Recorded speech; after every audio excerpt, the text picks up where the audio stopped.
What's up, my family? Listen, first-time listener, or you've been here the whole damn time. Hit that like, hit that subscribe, giddy up, let's go, no notes. That's my baby. That's my baby. We're going at it at 110%. I just want 5 minutes of happiness, please. Just give me 5 minutes. And they scored! They did it! Slap. What the hell was that? Oh, yeah! What the f*** are you talking about? All right, everybody, welcome in. This is the Sports Hounds. Doug Benkiewicz. I'm Rob Brinkman. Brad Ryer on vacation this week. Probably a blessing in disguise based on the ammunition he would have tonight for the Eagles laying an egg at home against the San Francisco 49ers. They get absolutely demolished. Remember to hit that like, hit that subscribe, turn those notifications on. Don't miss a damn thing here on A2D Radio. We're live on Facebook, YouTube, Twitter, X, Instagram, YouTube, wherever you get your podcasts, Spreaker, Spotify, Google Play, iHeartRadio, and iTunes. Each and every Monday, we are brought to you by Baguio's Breads, located in Mount Laurel, New Jersey, and with the best stuffed breads, tomato pies, cutlets, sandwiches, meatballs. Mention A2D Radio, 10% off your in-store purchase. Now open 9 to 3 on Sunday. Get yourself loaded up. Got another big one next week down in Jerry World, Big D.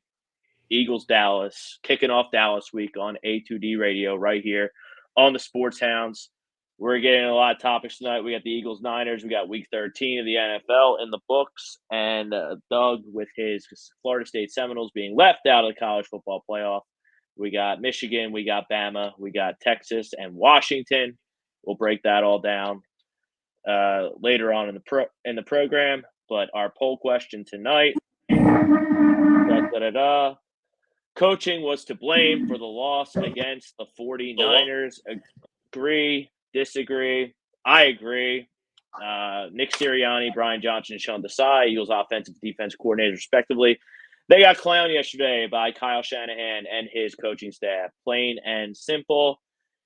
I'm going to start with the offense because I haven't liked Brian Johnson for weeks, and I told you, kind of teased it last week, that when they lost, I was going to have some not-so-kind words for Brian Johnson. Look, I get it. The Niners are really, really, really good against the run. They're a tough physical football team. They're a good football team. I don't think they're 24 points better than the Eagles, wherever the final score ended up being. But DeAndre Swift had 6 carries yesterday. That's no bueno. That's no good. You're not going to win any big games in the NFL without establishing a run. And it started so promising too, Doug, because the Eagles had the first 2 drives, which was about the first 10, 12, 15 scripted plays. They went right down the field twice, and they got 2 field goals. Got to get at least 1 touchdown there in a big game against the San Francisco 49ers. And then after that scripted play, they were doing slants to A.J. Brown. They were exploiting the Niners' potential weaknesses in the secondary. It was looking good until they only got 2 field goals. Then after that, Kyle Shanahan and his boys, they adjusted. They made some changes. The Eagles did not at all. And it was a train wreck from there out. I don't understand their infatuation with this bubble screen. I don't get it. The bubble screen is not an extension of the run. It's not the same thing. Anyone who tells you that doesn't know anything about football. You got to run the ball up the middle with one of the better running backs in the league this season, and DeAndre Swift, more than 6 times. Your quarterback can't lead your team in carries. Jalen Hurts led the Eagles yesterday in carries with 7. I get it. He can run. You want to let him use his legs and make plays. And then after the scripted plays, Doug, then you had a scramble drill. Pretty much every play. The Niners were getting home. I haven't rewatched the game on TV. I was at the game yesterday. So Nick Bosa, not Lane Johnson's best performance. If someone wants to chime in the chat and prove me wrong with the game film or whatever, but Nick Bosa was having a very good game against Lane Johnson.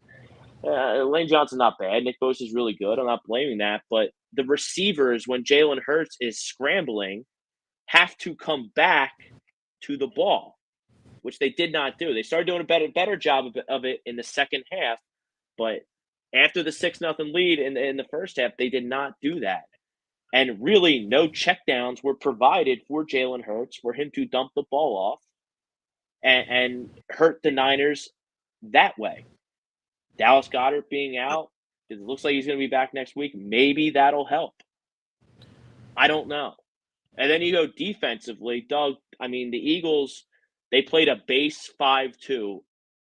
From what I observed in the stands, again, haven't watched the game, replayed it yet. I'm not ready to do that yet because I just don't want that agita just yet. But they played a base 5-2, which I get because you have a great potential nose tackle in Jordan Davis. Then you got Jalen Carter and Fletcher Cox as your defensive tackles. Then you got Reddick and Sweat on the outside. Great. But if they're not going to get home, you need linebackers that are going to step into the hole and make plays.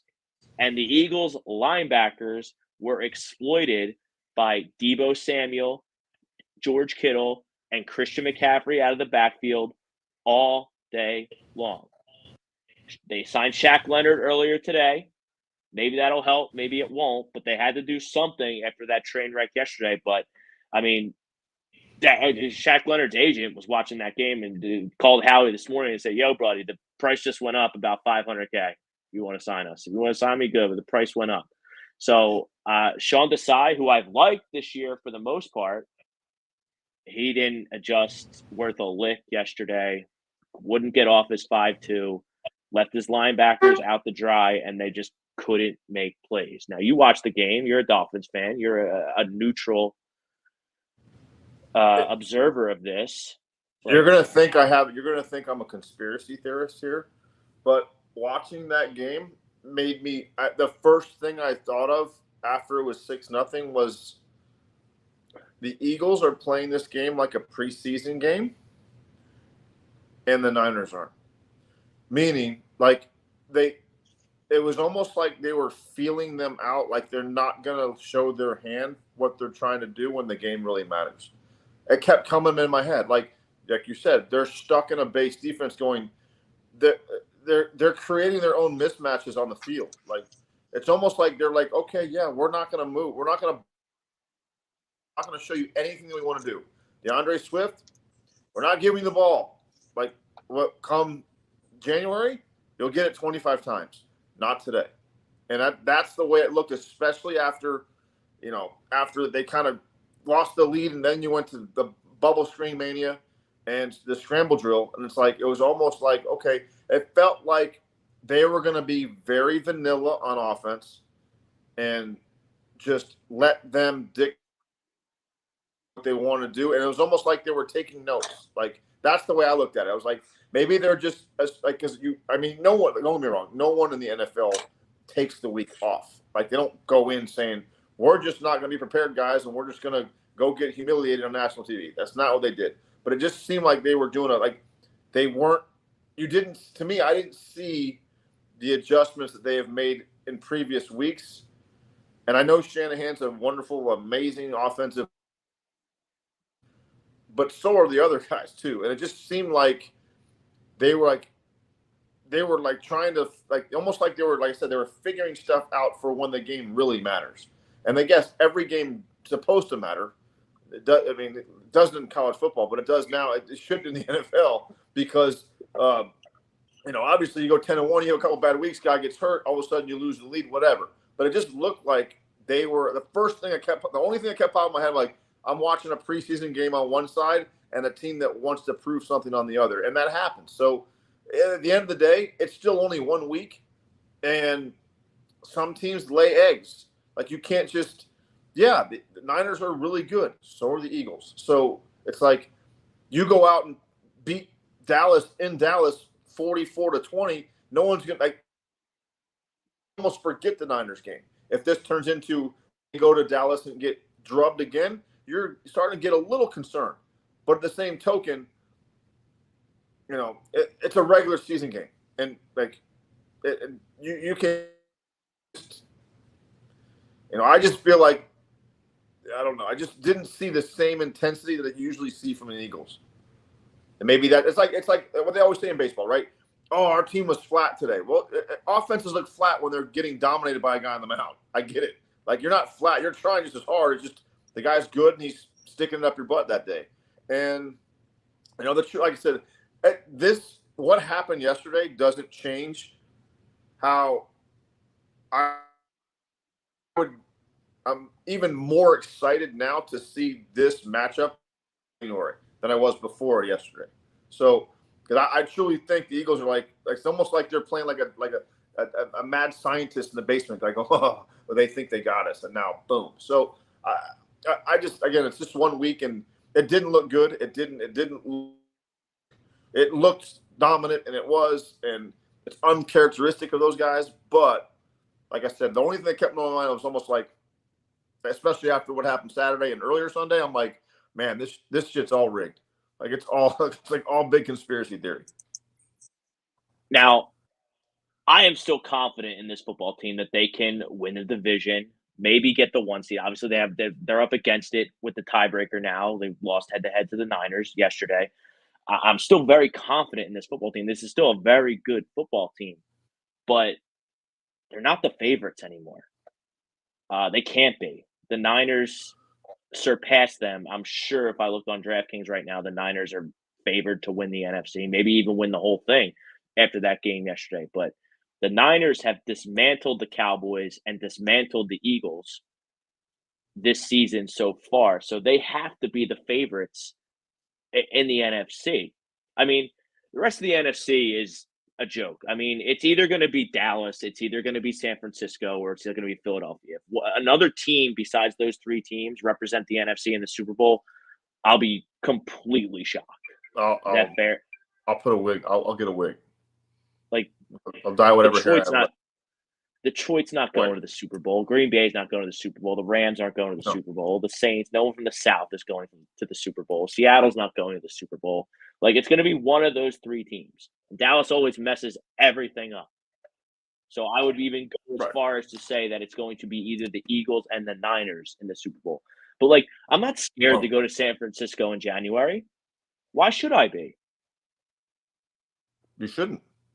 I mean, I'm not worried. Like I said, the only reason why the 1 seed to me is important, and obviously it's kind of stating the obvious, but like, if you can avoid Dallas to get to the final, to get to the conference championship game, yeah, huge. I get it, but it's still a tough game. But it's not like, because Dallas, as long you always know they're going to implode at some point, but it's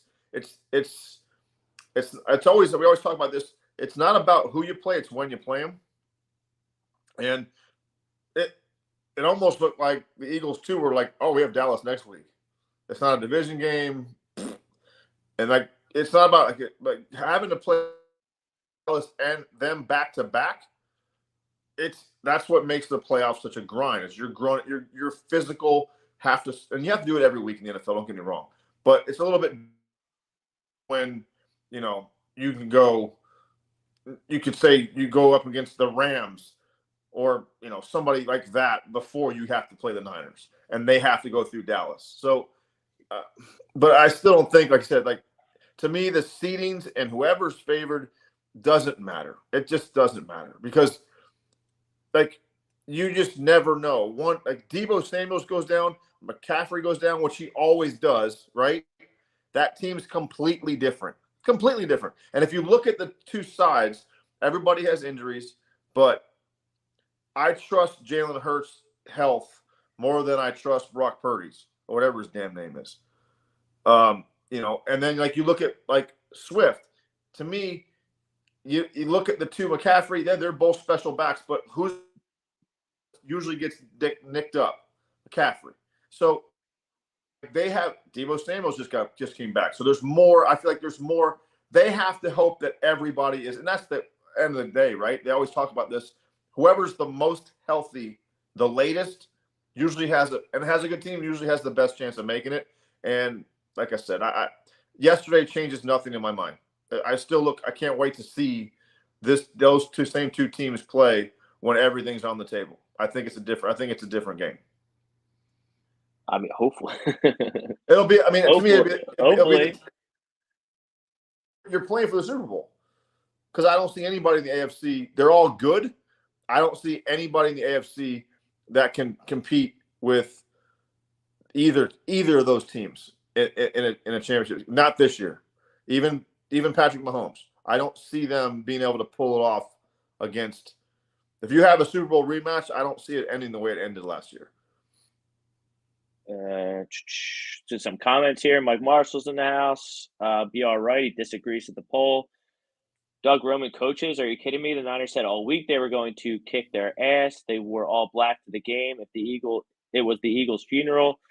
They curb stomped them, hanging a 40 burger, scored 6 straight touchdowns. Everyone got smoked.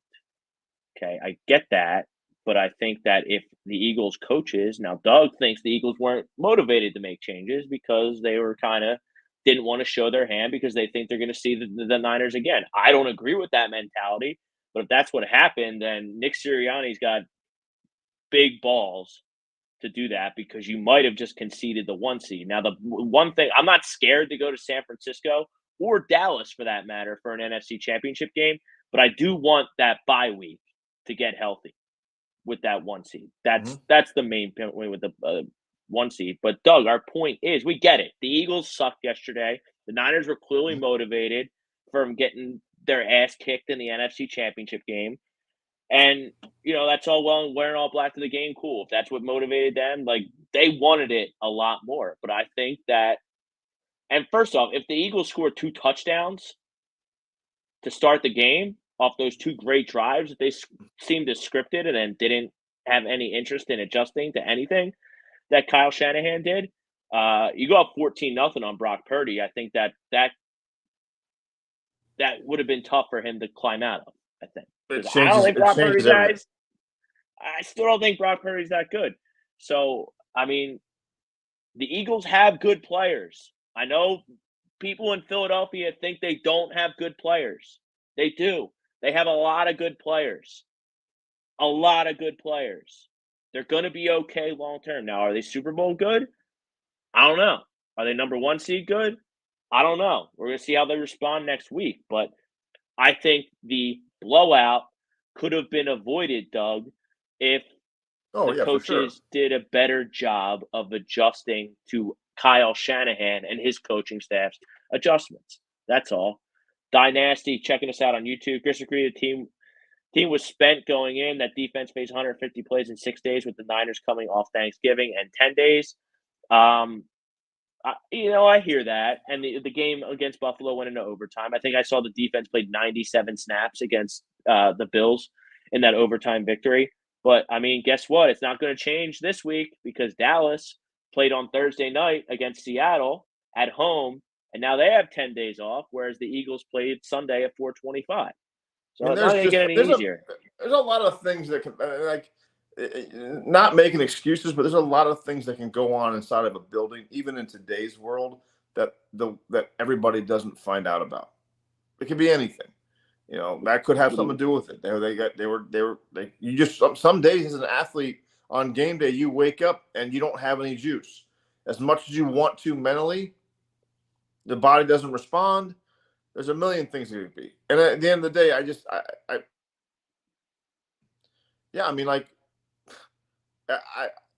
don't get too jacked up about regular season games. It doesn't. They're great to watch as a fan. That's a game I have no interest in either team, but I watched it because they're 2 good teams. You want to see good teams play each other. I get it, but I'm not like it's still a regular season game. Like they're all important, but again, if you beat someone bad and then dump one to a team you're not supposed to, they cancel each other out. Like I said, I don't get too wrapped up in because look, every week it changes, right? Pick up teams. Any team you want to anything you want to talk about. 1 week has changed the narrative on so many clubs in the last 6 weeks. It's ridiculous. So it just gives sports talk shows something to talk about. That's what happened. If they want to do the whole Eagles funeral, whatever, good for you. But do I think that's what they did? I don't think so. But yet, it just you only watch it with your own eyes, going, man, I know the Niners have a great team. The Eagles aren't. They're not 25 points better than the Eagles at home. They're not. It didn't work out. So you go back, you make adjustments, and you see what happens the next time you see him. Terrell Crisp on Facebook or YouTube. You think we threw that game to see when we see them in the playoffs? It's going to be different. That was Doug's feel watching the game. I didn't say he threw it. I didn't say he threw it. I just think there's. And don't get me wrong. He played it close. He played it close to the chest. He played it close to the vest, the chest. Whatever that's saying. I mean, there's I don't know. You just feel like there's. I know what happens in college where you don't show something, but in the NFL, it's almost impossible not to have film on whatever to find out what they're going to do, right? Even the wonderful masterminds of today's offensive world, they still have video on everything. But to me, there's a reason why that guy only got 6 carries. I don't care how good your run defense is, you still have to attempt it. You still have to, and like that's you can honor. The NFL is like a bravado league, right? It's a tough guy. They always want that. Like when someone has the number one thing, and that's what you do, you want to go after it. You want to get. You're not just going to shy away from it because they have the number one run defense. You want to show that I don't care what your stats say. We're doing what we want to do to you, not the other way around. So something didn't smell right. Watching that team yesterday, and it wasn't just because one team was that much better than the other one. There's Brad from San Diego checking in. Disagree. The Niners are a better team. They exploited the Eagles' slow secondary by getting their receivers in space. They better pray they don't play the Niners, or it's good night, Irene. For the men in green, you might be right. I can't really disagree with anything Brad just said right there. That's a first. It wasn't. I mean, he makes it hard sometimes, Doug, as you see.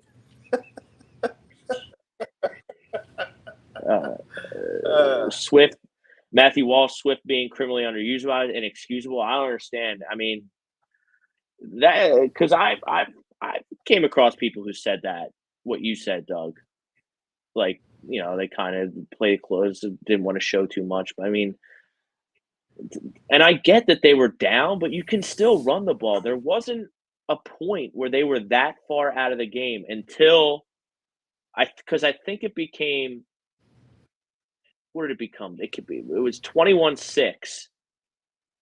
And then all those shenanigans happened where the linebacker got kicked out and the security guy got kicked out for the Eagles. And then the Eagles got it to 21-13. So you can still run the ball down 21-6. You can definitely run the ball down 21-13. And then once the Eagles got it to 13, then it went right back up to 28. Then it's tough to run the ball. That didn't happen until the third quarter. So, like, they weren't out of the game until late third quarter where you really had to throw. So I just don't get it. It's not like DeAndre Swift didn't get carries and Gainwell got carries or Boston Scott got carries or Jalen Hurts was killing it. Like, nobody got carries. They weren't interested in running the game, running the ball in the game, period. And you can't win big-time games in the NFL being one-dimensional. But I also think today's NFL is different, though. Like they don't give the ball to backs 30 times anymore. Like unless it's the playoffs. I get it, and even that's very rare. Trust me, I don't understand it. 6 from your lead back. Trust me, I get it. I don't. I mean, like I said, I can't. Watching that game, it just made me think like they're just not going to show their hand at all. They're going to play a very vanilla game and live with the outcome. Dynasty, I totally disagree with your comment. Detroit, he's right about Detroit. Team never sees success, and you get those fans in a dome. I mean, you kind of answered your own question right there. The team never sees success. Mm-hmm. So, I think Dan Campbell would have them. I think Dan Campbell has changed the narrative of that whole entire franchise, but they're not getting. The Eagles aren't going to Detroit to play. They're not. Like so that kind of case, like if they Detroit, it's going to be in Philly. It's not going to be in Detroit. Well, so you're counting the Eagles on it sounds like you're counting the Eagles on winning next week against Dallas and ultimately winning the NFC East. I don't see. Because if the Eagles are a wild Dallas, card, they're going to have to go to Detroit. They're going to be on the road the whole time. If they're the 5 seed, I'll be shocked. I'll be shocked if Dallas wins on Sunday, especially coming off what they just did. Then I'd be concerned. I think that's a good point because if they weren't juiced for the Niners game after getting embarrassed on national TV, now you got another national TV game down in Dallas. They're going to be ready. Will they win or not? Every team in every sport looks back to one bad loss that changes that changes the outcome of their season. You always look at every team that usually, like, not many teams are whatever year the Patriots where they go 18-0 and lose the Super Bowl, right? You always have one kind of stinker or clunker in there or a bad stretch where you're like, that's when we found out who we really were. And then they rattle off how many? I mean, look at Denver. We put 70 on them, and now all of a sudden they can beat some teams, you know? So I think this could be one of those games that Philly looks back on and is like, okay, maybe we read our own press clippings too much, maybe whatever the narrative they want to pull. And we got our butts kicked, and we decided to put our working hat back on and start running people over, and that, you know, that to me it happens that type of game happens in every championship season. And that they can look back at the Niners game and say that was it. And like now you go back and say you go up and drub Dallas, who hasn't lost a home game yet, you'll forget about the Niner game until they play each other again.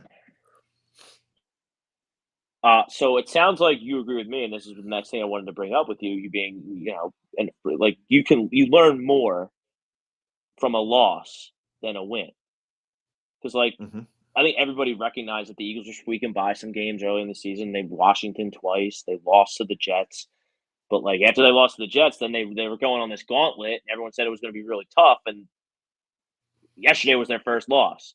So you learn more from a loss. You learn more from a loss than a win. You just squeak by a win, like, yeah, we just find out stuff, but like we didn't do it that bad because we won. Your mindset changes. I mean, like you don't want to, like, they don't seem to me in the last 2 years that they're a team that really appreciates getting embarrassed. No one does, but not everybody can do something about it. That's the wonderful thing about sports, is that you have a chance to redeem yourself usually. I can't even say that anymore because of what I'm dealing with in Tallahassee. But like you have a chance. Like, you know, you talk about baseball. You have a bad game, like, hey, that's the beautiful thing about baseball. You got a game tomorrow. You can fix it. Well, football, it's a week, but still, you have a chance to clean the sweep of the narrative. Go up there, beat Dallas in Dallas. Hasn't been done yet this year. Set the seed. That almost solidifies the division. Right? I mean, it's pretty much over if you win next week, yeah, you're going to win. Pretty much then you got guarantee. Seattle. I mean, so there you go. Then you got Seattle on the road, which I don't think the Eagles will have a problem with. You got the Giants twice still. They stink. Arizona's coming in.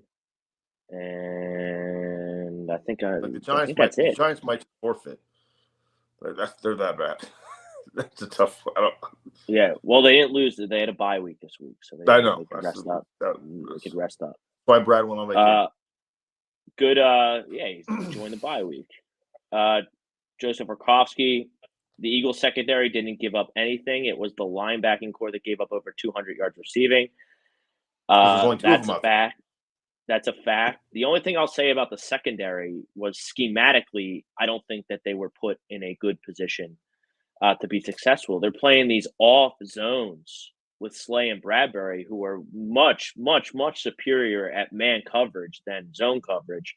They're playing these soft zones. Like, it was like, I think it was either first or second and 20. This was the first half. And Darius Slay is playing 12 yards. It might have been Bradbury. It was Slay or Bradbury. He's playing 12 yards off and Devo just runs a quick out and they get 12 of the 16 yards back, then it's 3rd and 4.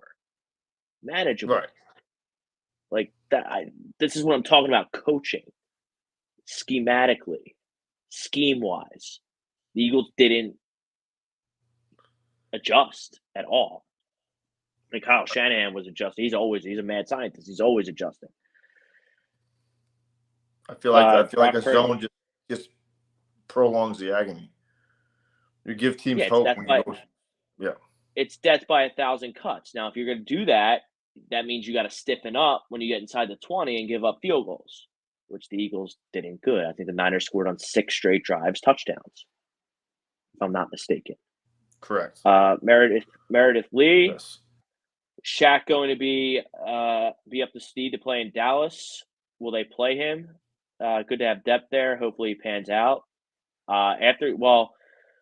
Look, this guy Ellis, I don't even know his first name. He's number 53. Like, he can't play linebacker. He can't play line. He just can't. He can't do it. He runs down. He made his bones with the team because he runs down there on special teams and does some good things there. That's fantastic. Great. You need guys like that. The 52nd, 53rd guy that run down like maniacs on special teams and cover kicks. I get it. You need that. But he can't play linebacker. Not at this level. Like, sorry, dude. So you bring in Shaq Leonard. That's Sean Desai's job to get him up to speed and on the field for Dallas. He might call the defense. He could probably not, being this new, but I don't know who calls the defense right now. And then Shaq Leonard. The other thing I'll say is number 31, we traded for Kevin Byard. Everyone was really excited about acquiring Kevin Byard from the Titans. He was a no-call, no-show yesterday. I didn't see number 31 do much of anything. Well, I mean, the Niners are a tough team to scheme against, though. It's like, talk about linebackers being slow, but like they're covering Christian McCaffrey, for God's sakes. Like, not a lot of linebackers, not any can really keep. You know what I'm saying? Like, I get what you're saying. But like, to me, if I'm them, I load the box and make Brock Purdy go deep and make him try to force the ball down the field. But, Doug, I said it at the top of the show. They're playing a base 5-2 for a majority of the football game. That means Hassan Reddick or Josh Sweat has coverage responsibilities. Correct. Which is no bueno. It just doesn't seem. That's why I go back to what I said at the beginning. It's just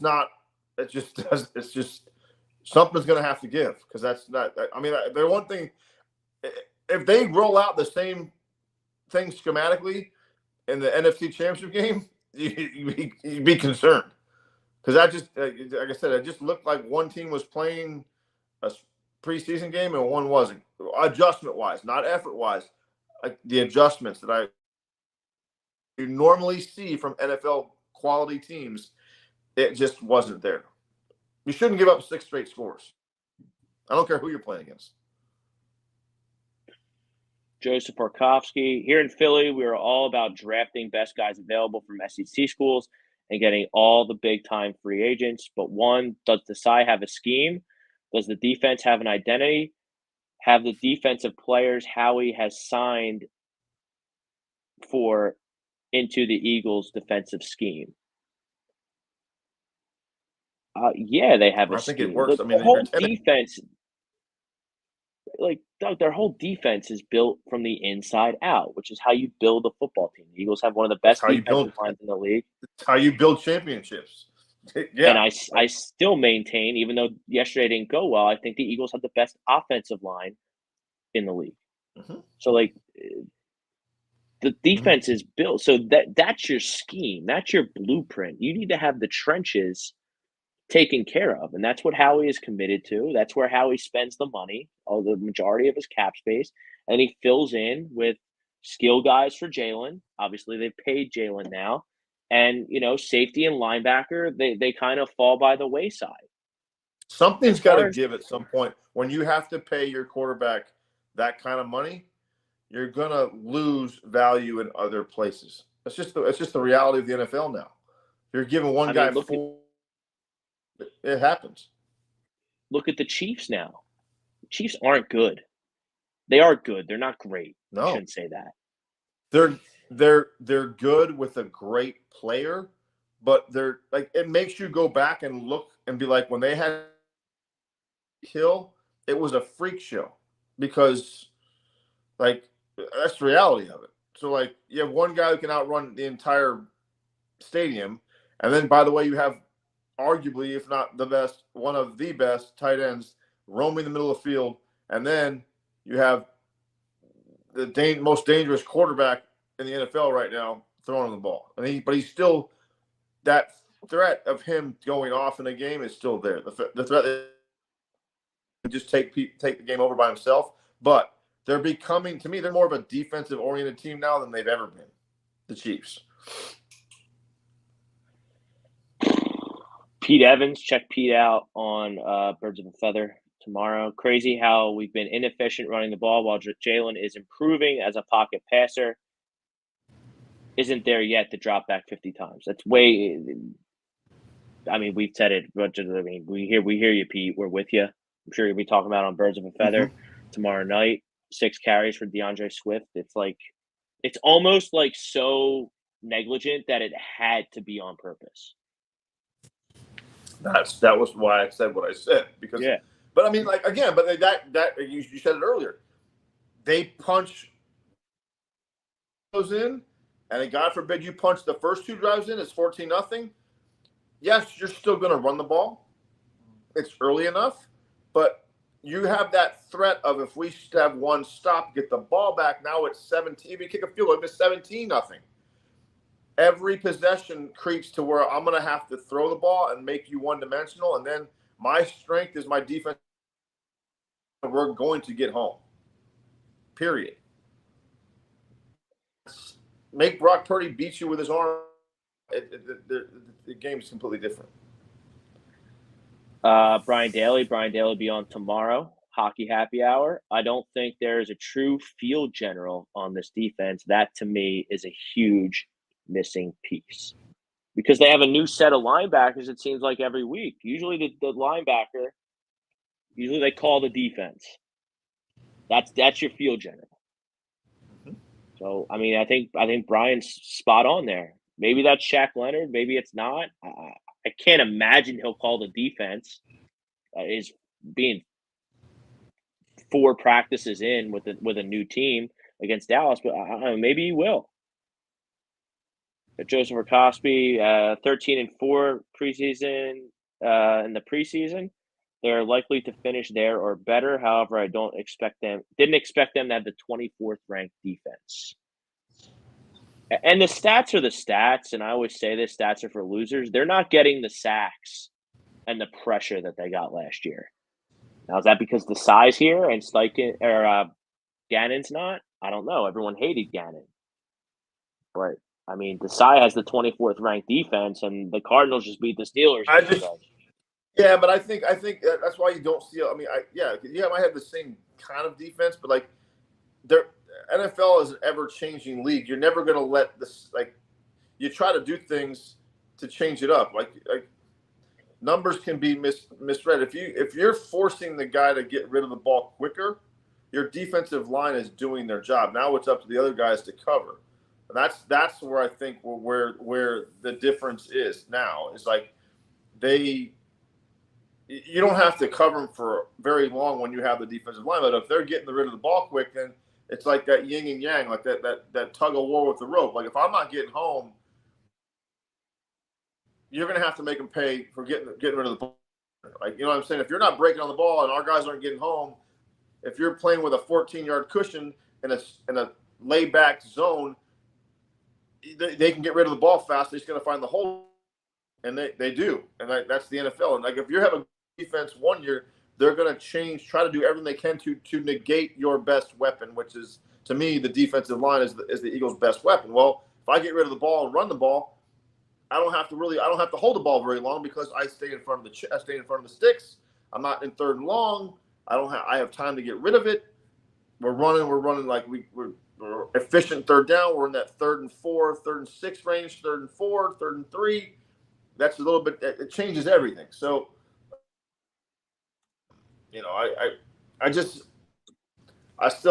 the one beautiful thing about a regular, you still have a chance to play next week and the week after, and it's played like this, and you still have a chance to come back and make it right. Ryan Swoop, as we see with the Niners, they run and pass. They do both. They keep mixing in both. They're not just one-sided. Well, the Eagles are very one-dimensional yesterday. They're usually not. I'm at a loss. I can't believe they didn't just lose a 24-21, barn burner. Yeah, they got smoked.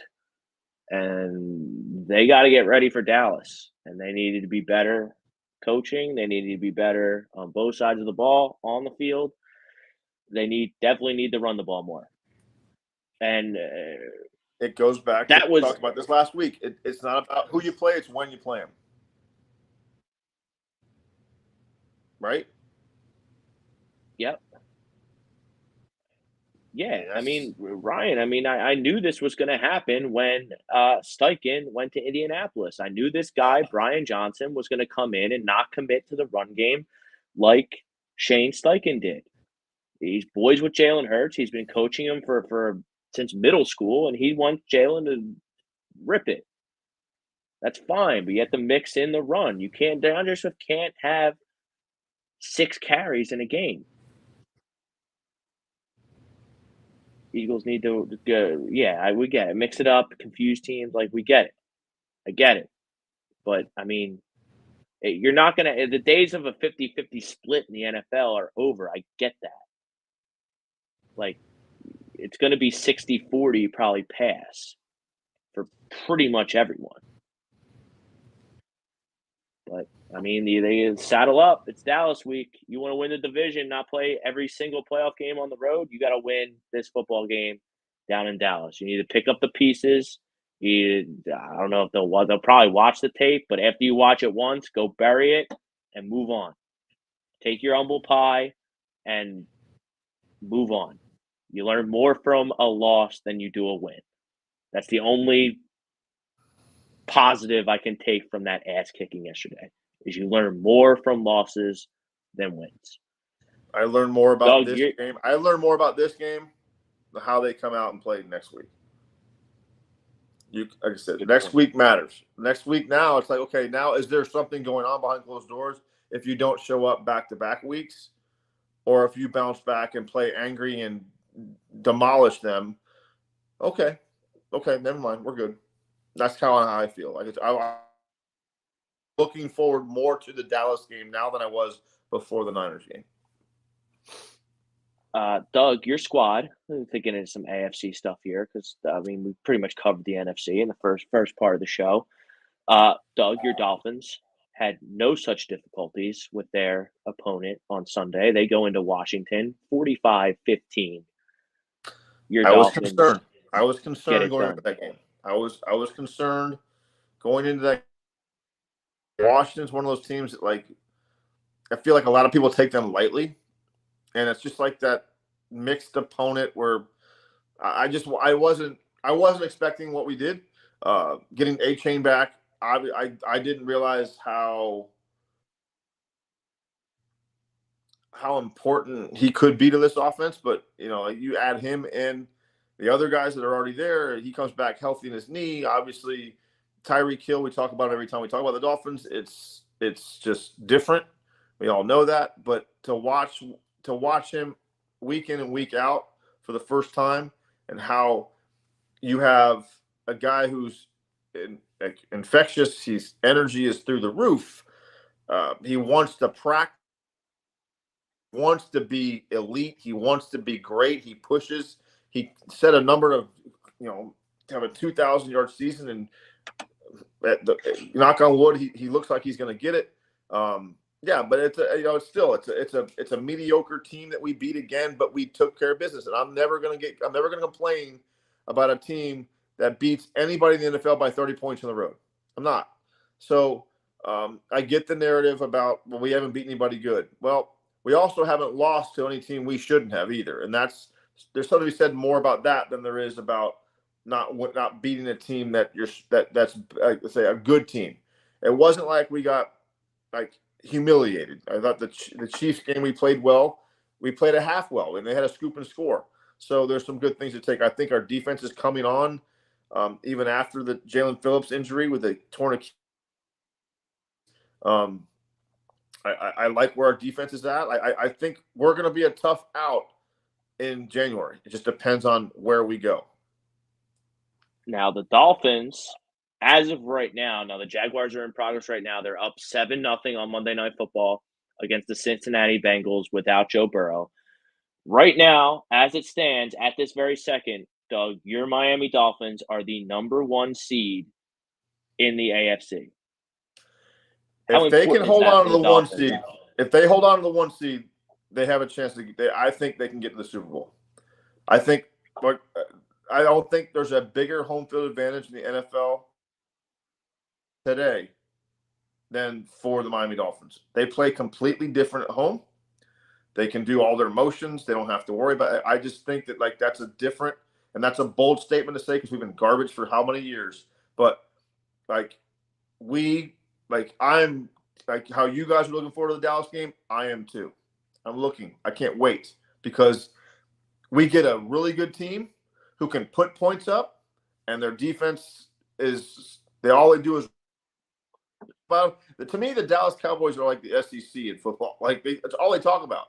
And I'm curious to see how we respond in a game at home like this, because if we can pull this off, be a 1 seed, we're a tough out in January. But I also think in the same breath that if we have to go somewhere cold, which you always do in January, as long as it's not in South Florida and it's not a dome, I can see us losing to whoever makes the playoffs.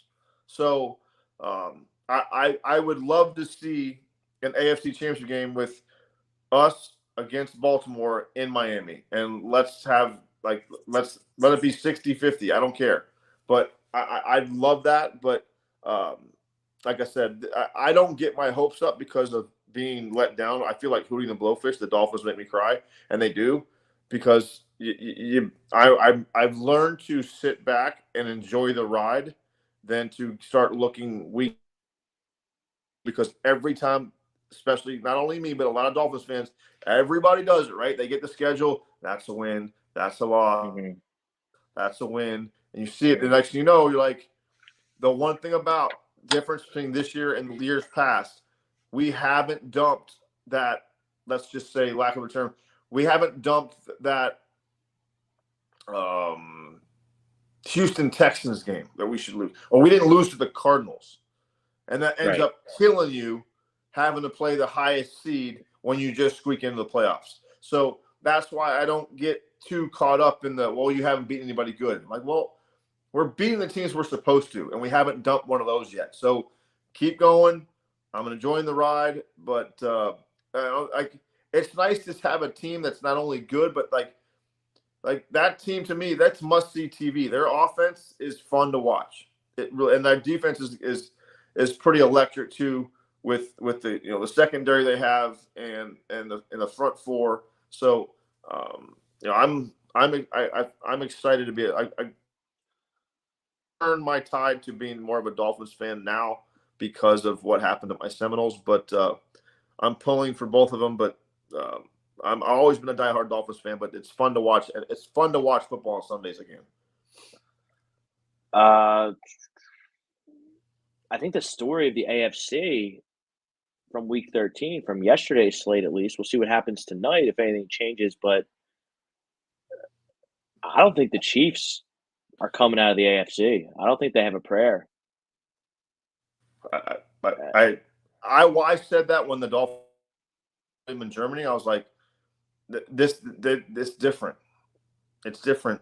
They don't like, and honestly, but same thing. They didn't scare me last year either, and they got there and won it. So, but they don't look as good as they did last year. And last year, to me, it's hard to say about a Super Bowl winning team, but they don't look like they were. They don't look the same as they did last year. I think their defense is better. Their offense doesn't scare me. But the Chiefs aren't as good as the Dolphins. I mean, I know that the Chiefs beat the Dolphins in Germany, but they play again I don't think the Chiefs win that game. I don't think the Chiefs beat the Ravens. I don't think the Chiefs beat the Jaguars. And if the Chiefs do somehow to beat one of those three teams to get to a Super Bowl, they've already lost to the Eagles. I don't think the Chiefs are as good as the Niners. And the Chiefs have already lost to the Detroit Lions, who I said I didn't believe in earlier in the show. So I don't know. I guess this is what happens when you give your quarterback all that money. You're paying him all the money, and Tyreek Hill goes away, and Nick Bolton, I think he got hurt. I don't know if he's on IR or out for the season, but he's a really good linebacker for them, and he's been out. But they couldn't stop Jordan Love last night. They had no answers, none. No. I mean, is Jordan Love turning a corner, and is he good? I don't know. Did you see the graph online where it's like however many games Jordan Love has played versus the same amount of games for Aaron Rodgers? Their stats are identical. That's crazy. I did not see that. So maybe Jordan Love's turning a corner. I know the Rams are turning a corner. It's going to be interesting in the NFC. Don't have to get back to the NFC for a second, but I think the Vikings are coming back to earth, and Seattle can't seem to string anything together, even though I do think they have talent. But the Rams and the Packers are charging hard in the NFC. And you look at the AFC standings, like Cleveland, I don't think that's sustainable. Pittsburgh, they got New England on Thursday Night Football, another barn burner. Thursday Night Football game. 6-3 game. 6-3 game. The Patriots lost 6-0 to the Los Angeles Chargers at home. I don't know what's worse: the Patriots not scoring a point, or the Chargers only scoring 6. But like it was about as bad as last Monday Night Football. Like what were the Bears and the Vikings? That was painful to watch. No Manning cast either. That was a rough one. Like that was like, why am I watching this? Like this is 3.5 hours I'll never get back in my life watching that debacle. Matthew Walsh, I think Love has a lot of potential. Go ahead, Doug. Yeah, I agree too. But I'm just looking at this thing. Like Cleveland's kind of makes me nervous though. Their defense is pretty damn good. Their defense is. Are you talking about a matchup with Miami or in general? Yeah. And I'm just looking at like the lower seeds.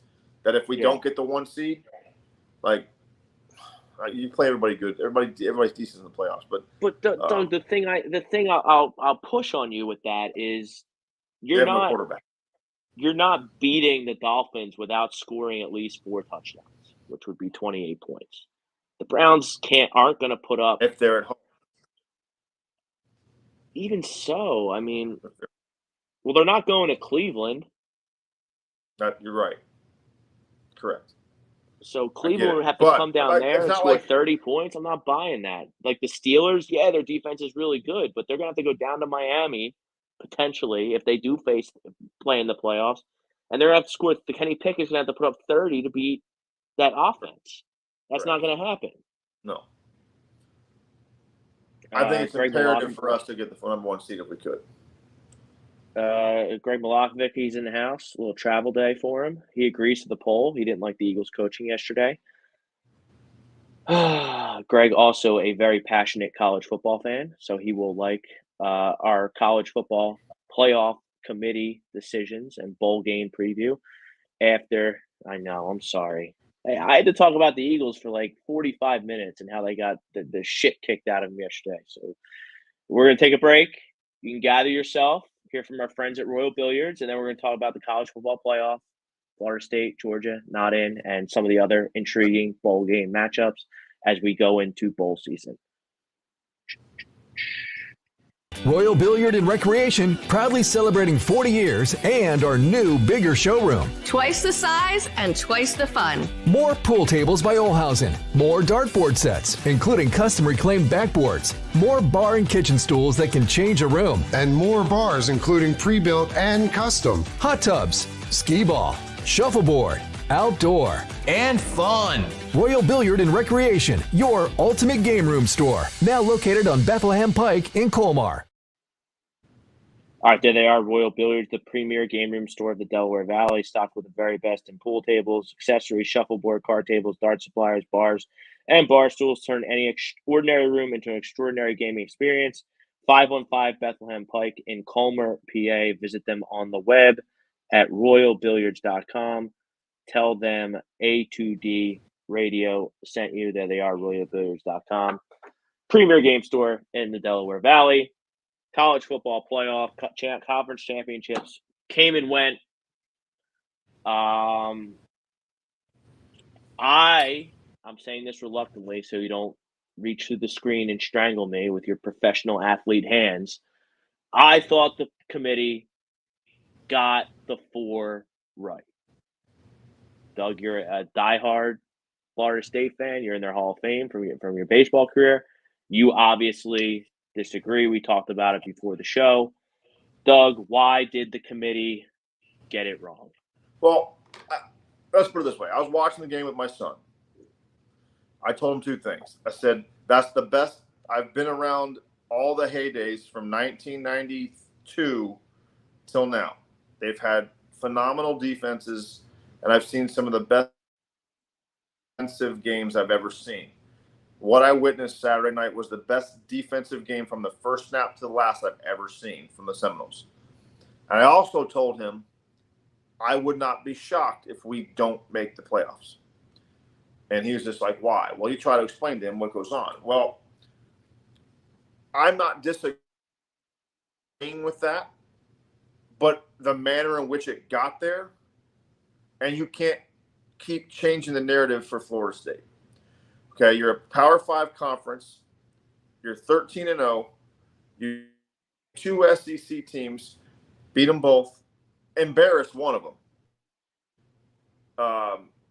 The other one with a backup quarterback. What else do these kids have to do? And you lose your quarterback. I get it. But so you're telling me that we were ranked 4, you bumped us to 5.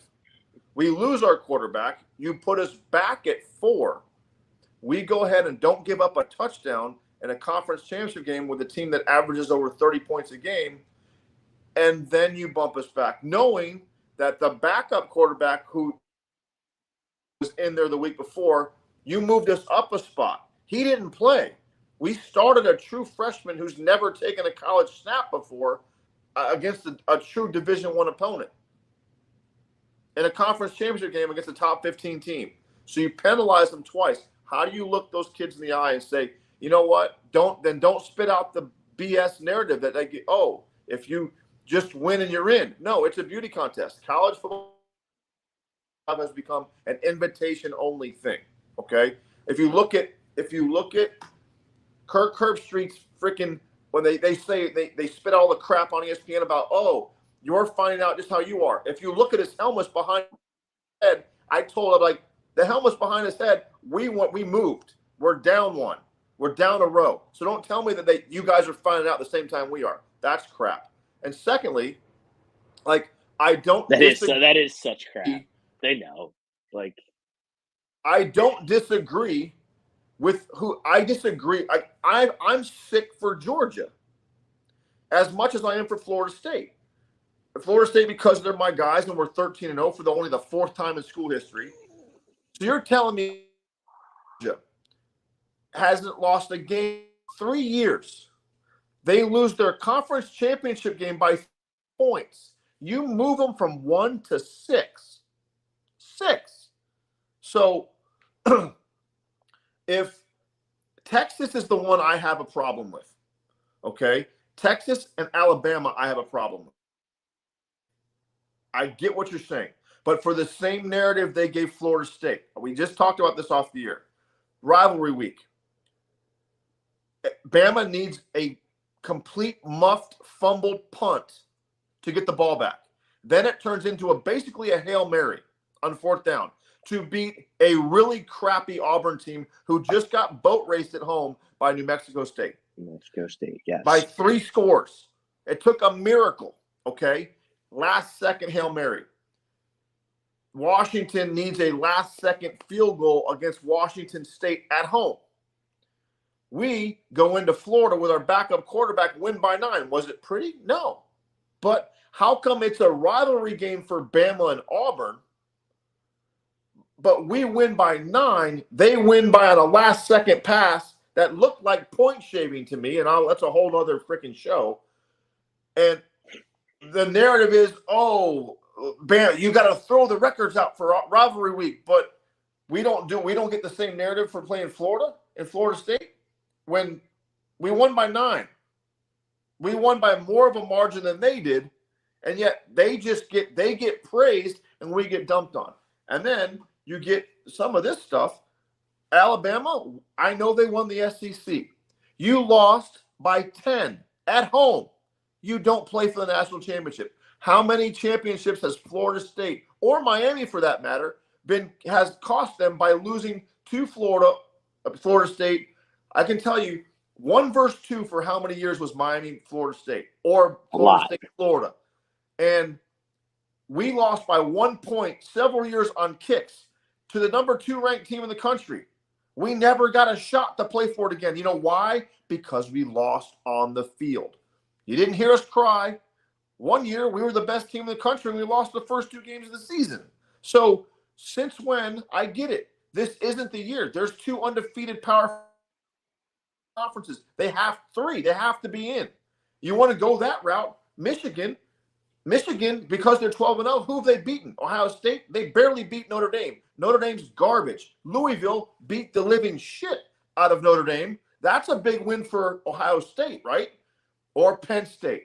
And that don't even get me started on that, because Ole Miss, same thing as Penn State. Just different letters. They played each other. They're playing each other in a bowl game because someone's got to win a top 10 matchup. They're tired of hearing about it because they both stink. They're the most overrated schools in the history of the world every year. They never beat Bama. They never beat Georgia.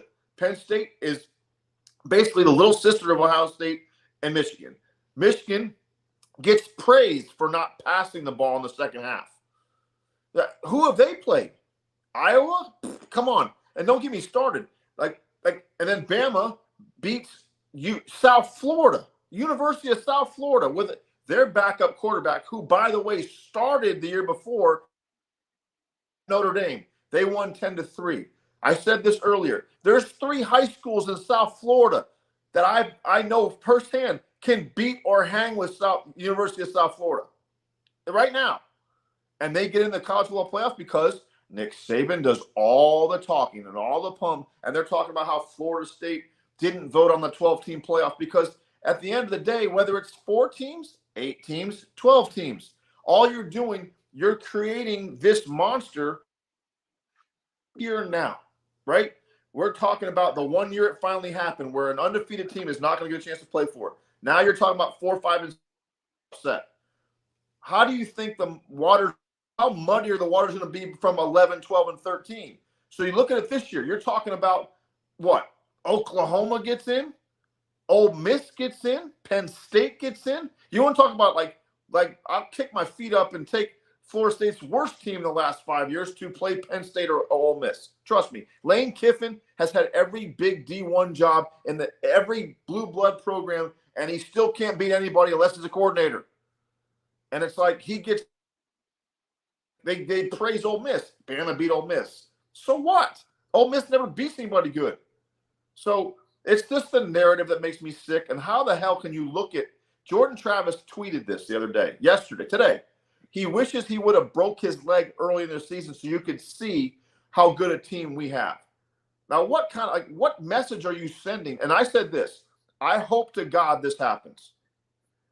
Florida State and Georgia take their players to they live it up in a week in South Beach.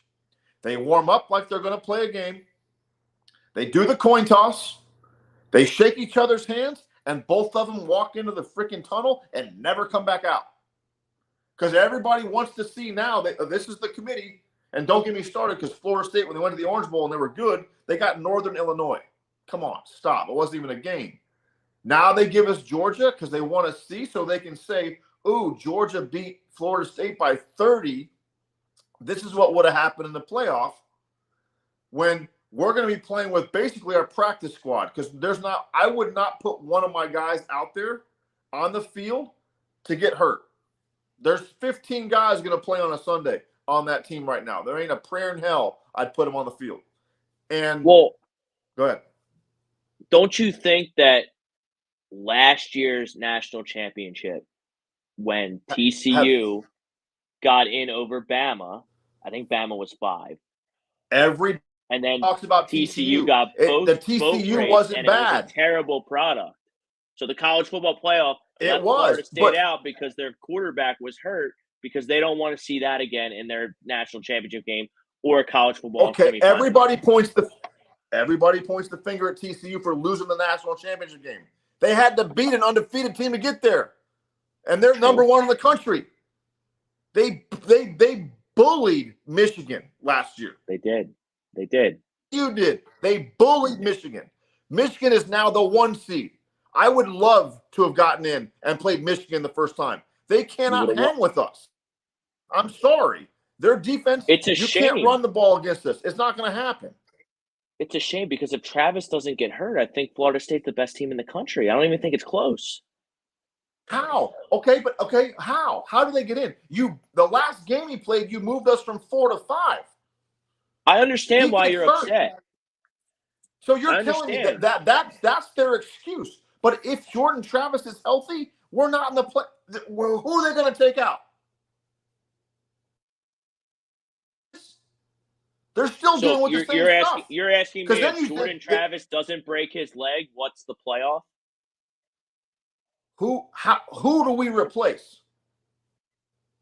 If Jordan Travis doesn't break his leg, I think the SEC is left alone left with no date. Prayer in hell they're leaving out an SEC team. They've been setting this. I understand that, but that's not. If Jordan Travis is healthy and Florida State's undefeated, it's Michigan, it's Florida State, it's Texas because they beat Alabama and Washington, right? Not a prayer in hell they leave the SEC champ out of the freaking playoff. No chance. Why? Not a chance. They leave the Big 12 champ. They leave the Pac-12 champ. The SEC wasn't because the SEC brings the most money. Where's the SEC moving to next year? What TV station? They're not with CBS anymore. So last year. I missed this. They're moving. Where are they going? ABC, Fox? Money. ESPN. Money. And that's it. That's the narrative. I'm sorry. It's simple. It's that. I hate to sound like a conspiracy theorist, but it's the honest to God truth. There's no other way around it. They've been setting this narrative for a month. And I hate to say it, but I think we're left out with Jordan Travis. We're still left out because you can't put Bama in because Texas beat them by 10. So how do you pull that off? Here's the simple. You don't lose. Just don't lose. Then you don't have the problem. But so it's okay for you to lose a game, but we can't. And again, I go back to Georgia. They've lost one game by 3 points in 3 years, and you moved them 5 spots. So they weren't the clear number 1 anyways. Do you really think that they haven't lost in 3 years? That like what they did in their national championship, that doesn't matter for this season and this committee. No, but they've been the unanimous number 1 team in the country from day one. Well, they shouldn't have taken Oklahoma off their schedule. They shouldn't have taken Oklahoma off their schedule. If you really want to talk about Bama not beating anybody, Georgia really didn't beat anybody. They beat Kentucky by a million points. Ohio State was 1 for 1 week, and that was a joke because they beat a shitty Penn State and they beat again Notre Dame. God awful again. That's just get hyped up for nothing. And everybody, the Michigan Ohio State game. If let's put it this way, my son texted me today. He said, "Hey, the Ohio State quarterback's in the transfer portal." I go, "We already have one better than him, and he has concussion. He's the second string behind Jordan Travis." That's the reality. He's terrible. That's how bad that was. And everybody's claiming Michigan. Come on, who the hell have they beaten? Ohio State? No one. Ohio State and Penn State. They have no quarterback. That's the point. So everything matters. So if who's your 4? Who would my 4 be? Correct. They'd have to be Michigan because they're undefeated. It would have Undefeated to be conference Washington champ. because they're undefeated. Another undefeated conference champ. I would go Florida State and Texas because they beat the SEC champ.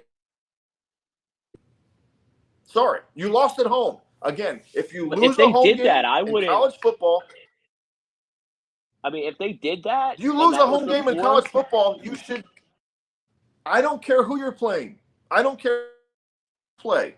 If you lose a home game in college football, you have no business playing for the national championship. Sorry, just the reality of it. Because everybody talks about like, here's something. I'll read it to you. I can't remember it all, but this is kind of classic. If I can find it before I snap.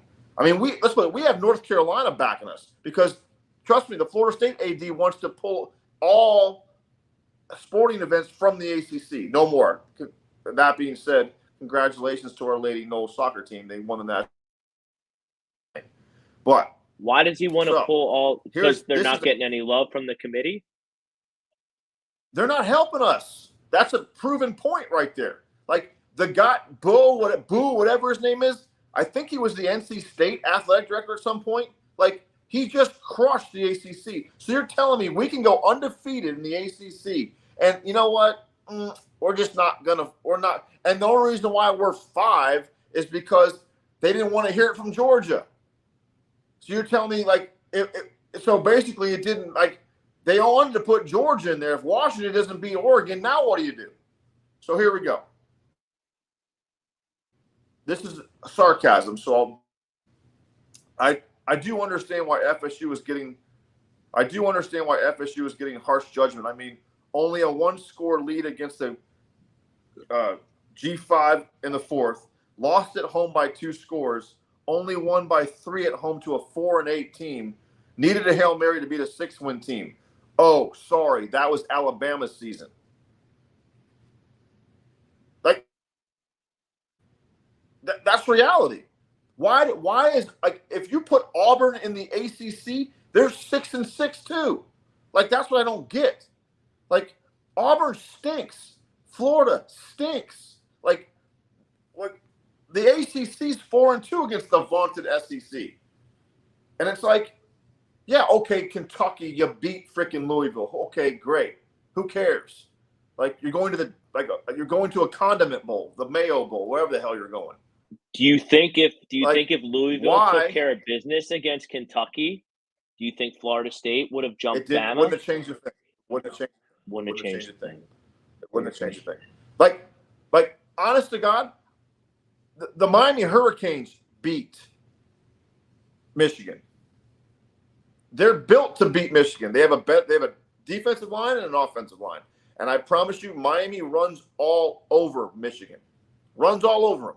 Why do they get the like? And then like Michigan, you can live with put Michigan out. You say one player doesn't change a team. You lost your head coach for cheating. Like how many mulligans do we give Jim Harbaugh? Like why does he get? He got suspended to start the damn season. Then he gets caught doing illegal stuff, fires the poor kid, and then he gets suspended for 3 games, but he gets to come back for the playoff? Get out of my face. Like, that's what's so wrong. What message are you sending kids? You know what? You can go undefeated, but you know what? The games don't matter. But then you sit there and scream all year on your promos, every week matters in college football. No, it doesn't. That's all. You're telling us we're like, if we would have given up 50 points and won 55-50, would have looked better? I think winning 16-6 against a top 15 team in Louisville, who, by the way, again, beat the crap out of Notre Dame. They curb stomped them. You're claiming the great win that Ohio State had at the last second to beat Notre Dame. Louisville put 38 on them. We held them to 6. But we get no love. I just feel sick. I feel sick for our coaching staff. I feel sick for the players on that team to be like, they put their heart and soul into this. And it's like having to explain to a young kid, why life isn't fair. So, do you think Florida State? Do you think they're going to go to the Big Ten now? No. They're getting out of where I said they'd be becoming independent now. Screw them. Like this, if this isn't for a lawsuit to get the hell out of the ACC, nothing is. And I have a feeling that Mike Norvell has called every recruit and been like, get your boys, bring everybody you can, and let's take over. So this is my last beef. What's the NCAA always say they stand for, right? Sportsmanship, camaraderie. Well, now you're begging. Now you're telling everybody you have to win, but you have to beat the crap out of somebody. So when you have one down the last 2 minutes and you're up by 2 scores, throw it and put it in the end zone and win by 21 so Condoleezza Rice can vote on who the hell she thinks the best 4 teams are, or whoever his name is. So it is a beauty invitation only pageant. So you just took sportsmanship. We already screwed the pooch with the NIL crap. Every quarterback gets $2 million.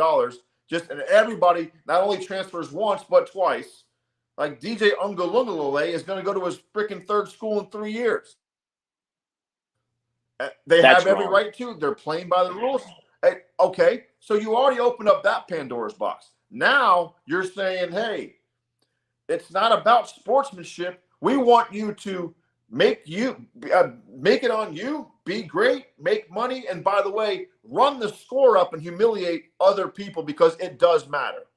So, like, what planet do we live on now?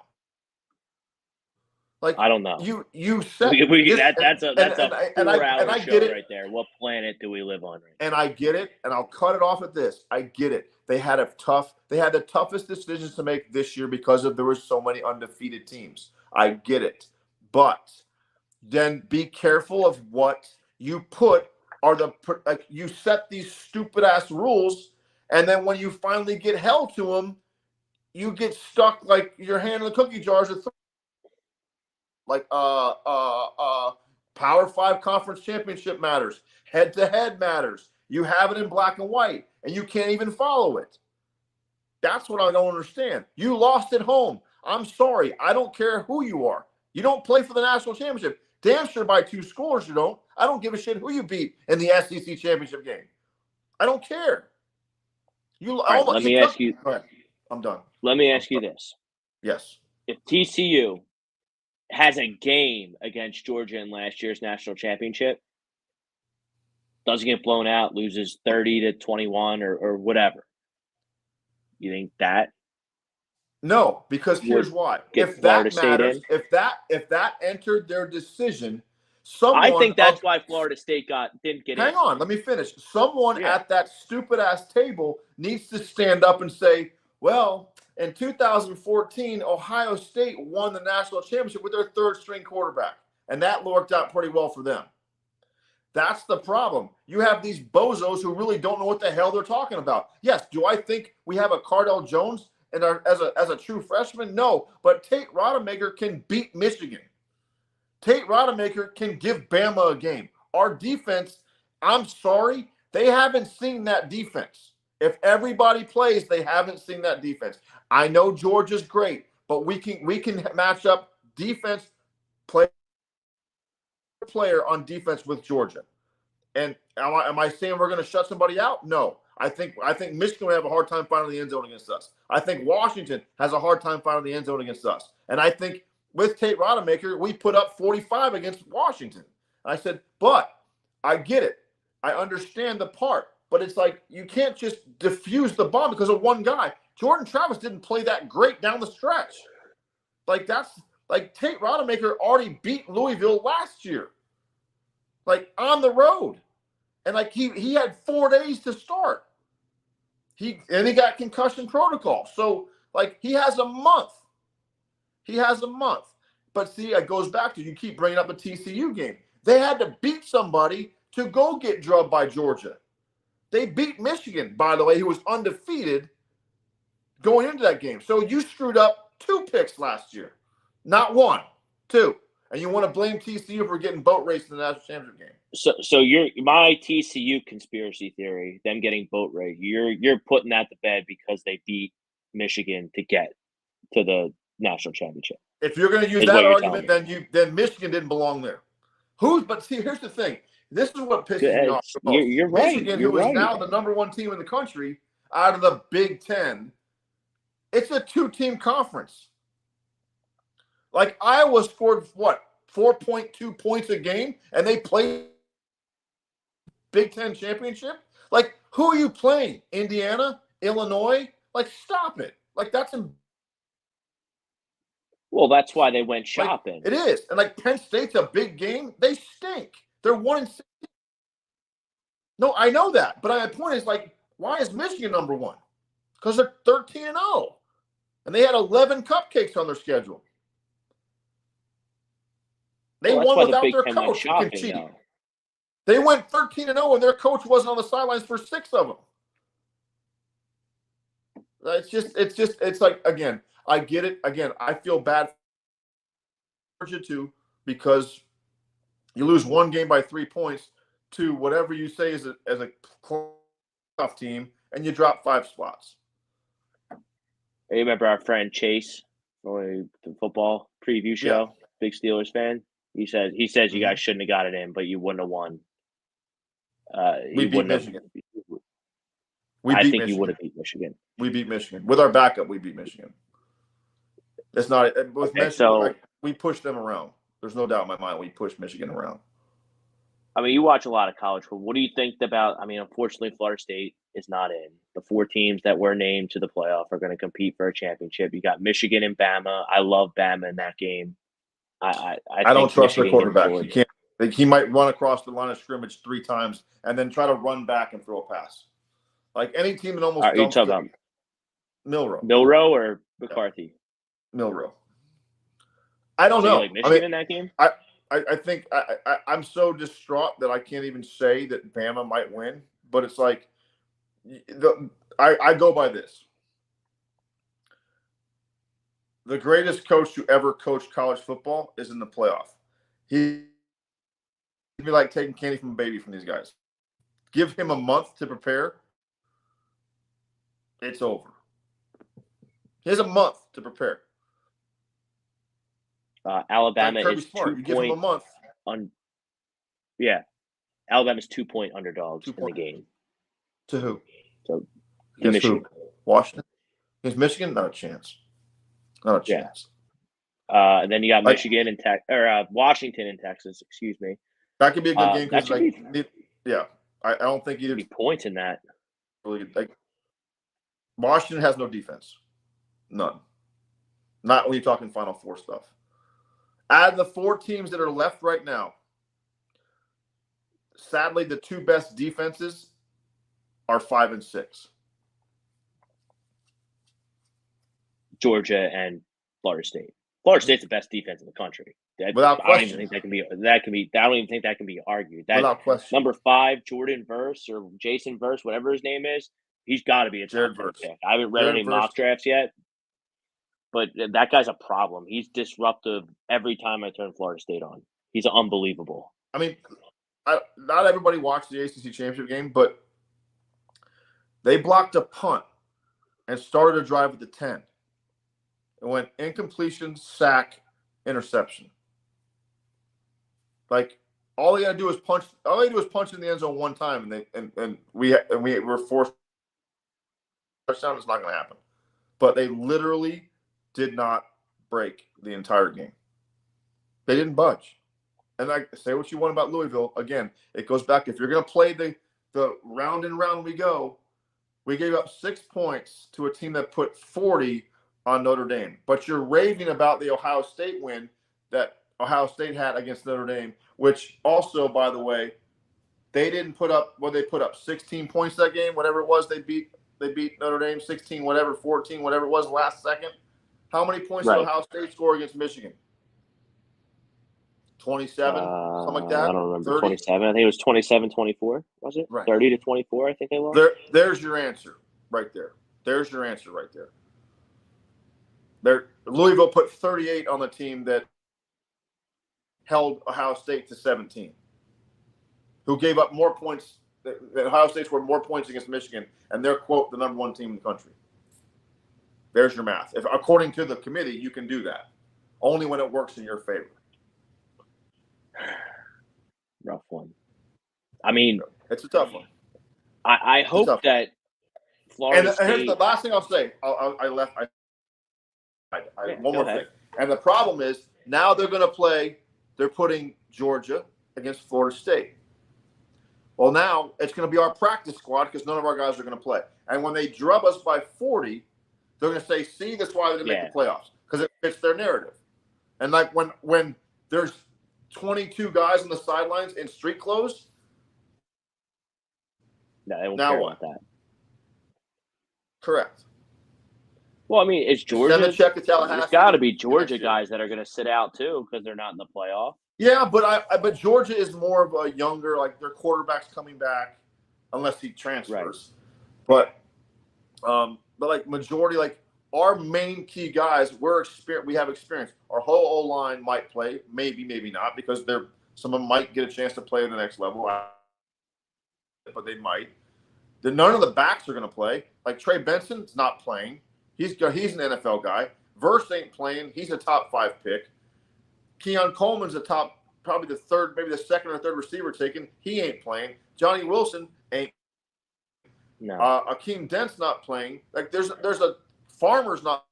Our whole defensive line. The first, I would say, probably out of our 11 guys we rotate on the defensive line, I would think 2, maybe 3 play at most.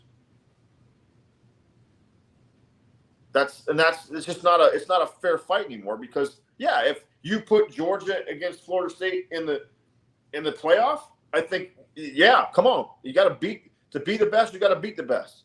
That's fine. Yeah, and there's no shame in getting drubbed. In that you got there. That's why everybody goes back to TCU. Like TCU beat Michigan to get there, and Georgia was just that good. I think Georgia drubs pretty much anybody that they play. But I get it. TCU's just they don't have the athletes, but that's my point. TCU gets beat by 60, but they also beat an undefeated Michigan team. That tells you how bad the Big Ten is. That tells you. So what? How many points do you think Georgia puts on Michigan? 80? When TCU beat them, that's the reality of it. Right. But they keep falling for the crap every single year. Put Michigan and Ohio State in the SEC, they go freaking 7-5 every. Can't argue. 7-4. I can't argue. Whatever I can't argue it. This is why the Big Ten went shopping. Yeah, you put Michigan and Ohio State in the ACC. You put Ohio State and Michigan in the ACC, they're 8-3 at best. At best. Miami beats them. Clemson probably beats them. Clemson, for the last drubs their ass. So, I mean, my problem is you basically lift your leg up and pooped on the ACC. Yes. The entire ACC. By the way, we played 8 bowl teams this year. We went 13-0 against 8 bowl-eligible teams. 8. And there's got to be something like Norvell said it best. There's a lot of great teams that lost a game. This team didn't. They didn't lose a game.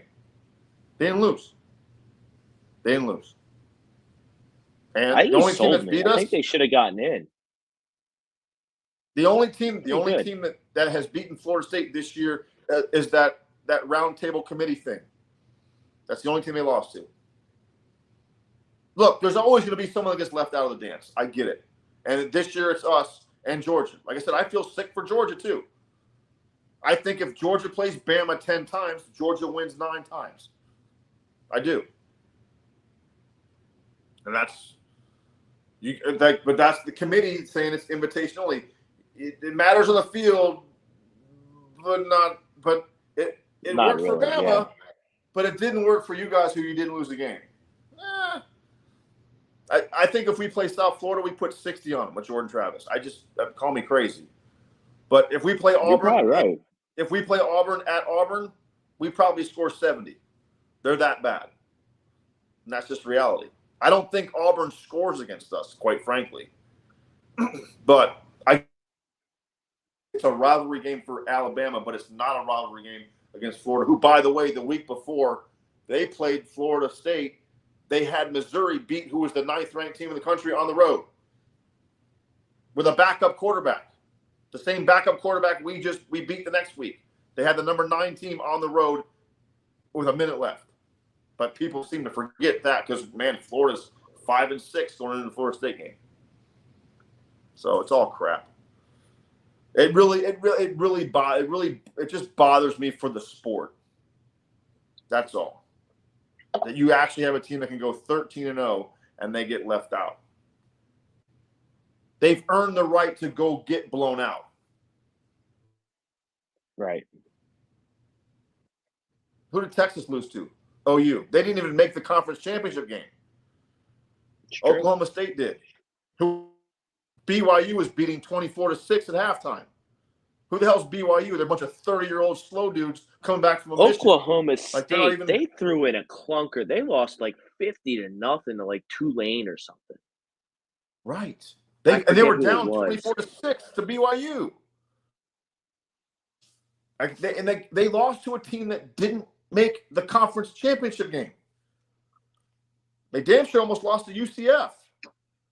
So there it is. Like again, it goes back to you can't change the narrative only when it works for you, and then when someone throws it back in your face. I mean, if you listen to the cast, it made me sick. Like, this is one of the worst. Jesse Palmer.